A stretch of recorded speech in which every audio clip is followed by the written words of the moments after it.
going to run into all types of controversy from peers and teachers and everybody saying, you know, don't work from photos or yes, work from photos. It's really going to be what ends up working for you. Just like everything else in art, it's whatever works for you. This I thought would be great because to show you guys the different values that we're going to be looking at, how to mix the right colors and get your shadows and all that stuff. So we're working from a photo, and feel free to work from photos for watercolor class. You guys have been through the techniques in drawing one. You guys have practiced traditional drawing. So now, like I said, it's time to do what works for you. So before you even like get started, you really do need to like, you know, for this class, you know, that the subject is flowers, but you really do need to spend a lot of time just figuring out what it is you are going to paint. So I think I have like maybe 20 photos here of the exact same magnolia flowering bush or tree or whatever. And I'm going to show you why some of the photos work, some of them don't. I'm going to show you how I cropped them, how I adjusted them, things like that. So showing you how to work from photos. This tree is right in front of my house, and I just went out one day when it was sort of bright out. I tried to go out around noon so that the sun would be directly above me and I wouldn't have like too harsh of shadows. This is just like a really soft tree, you know, like the petals are soft, and it's one of the first things to bloom, at least in our yard, every spring. And so I just wanted it to be like a softer painting. So I went out around noon, and this was my first picture I took. This was my second one. Obviously, this one would not work because it's blurry. I kept it in here to show you it's really important to work from a good photo. It just needs to be crisp. You need to see every, you know, as many details as you can. If you're going to be working from, you know, an image on your screen, it's really helpful. Like if you have a device and then you can like zoom in. But if the image is blurry to begin with, you're going to have a lot of like making up to do. So this one was out because it was too blurry.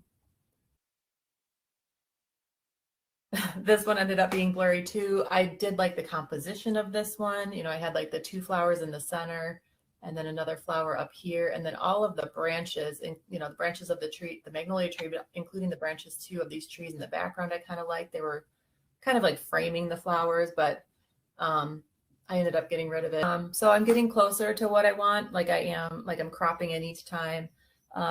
Notice though too that my image is a square format, and that's fine, but am I going to paint a square format too, or am I going to change it to a rectangle? We don't know yet. So I just had it in square format because I think I must have been doing like Instagram stuff before this.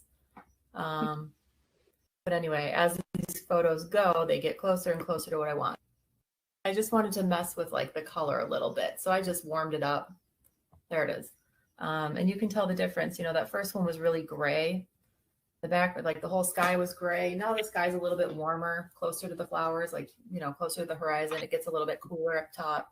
And I just warmed up the petals a little bit too. I think it was just like a simple filter on, you know, the camera that came with my phone. So I'm just seeing, you know, if I can see it a little better with a filter over it, or if I want to start thinking in terms of like color and composition. And then I think, yeah, and then I zoomed in a little bit further. It's really washed out though at this point. Like I can't even really make out those petals. So keep going, like just keep taking photos until it works. So then I kind of gave up on that, and I just took pictures from a totally different angle. So I'm pretty much facing 180 degrees opposite of what I just was. And then I saw these guys and I thought these would be fun to do. They were about to open, you know, most of them are about to open. So just kept taking pictures of this for a little while. Warmed it up. Changed the white balance, I think, on this. It ended up washing it out though. But this is like just my process, you know, of what I want, like what I have to do to get a good photo. And I thought this was kind of like, oh, the one little lonely blossom, but then I didn't want it to be that green. Okay, so I ended up going with this one. And so you can see I'm just zooming in, playing a little bit, going back, deciding on what kind of contrast I want. Do I want it, warmer? Do I want it cooler? Here comes some filters. Our paper is 12 by 16. And right now my photo is a square.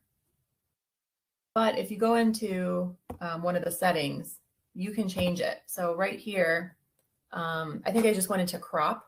Like you just click on the crop button.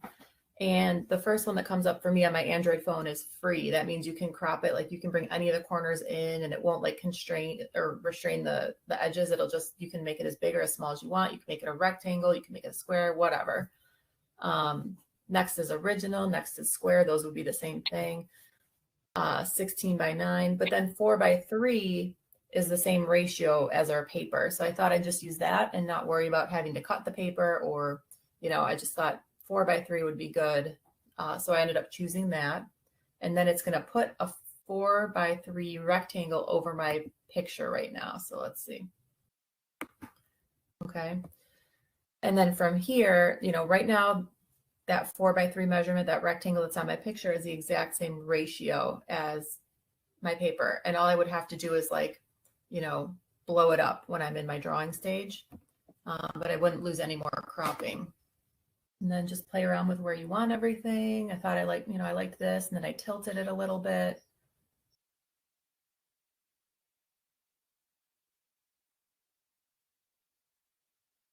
And just keep adjusting until you love it. That's the one that I ended up, compositionally what I liked. I liked how the flower on the left was facing more upward instead of off to the side. And then the flower on the right is facing that upper right-hand corner. And then the branches are just kind of like cradling it or framing it nicely. So just for me, I liked the composition here. And now you're going to see me go down and look at some more filters and just adjust some of the light just so that I can see some of those inner petals, especially on the left one. It's a little bit washed out still. So I'm just looking for a filter that might be good. Looking at it in black and white, similar to drawing a value study or black and white painting, just to figure out those values ahead of time before you even think about color. And then just brightening it up. You can decrease the saturation, you can increase it. The light, the exposure, the contrast, these are all options for these photos. It's, I think, worth it to do this because, again, if you don't like your photo, you're not going to be inspired to paint from it, for the next couple of days. So really like it.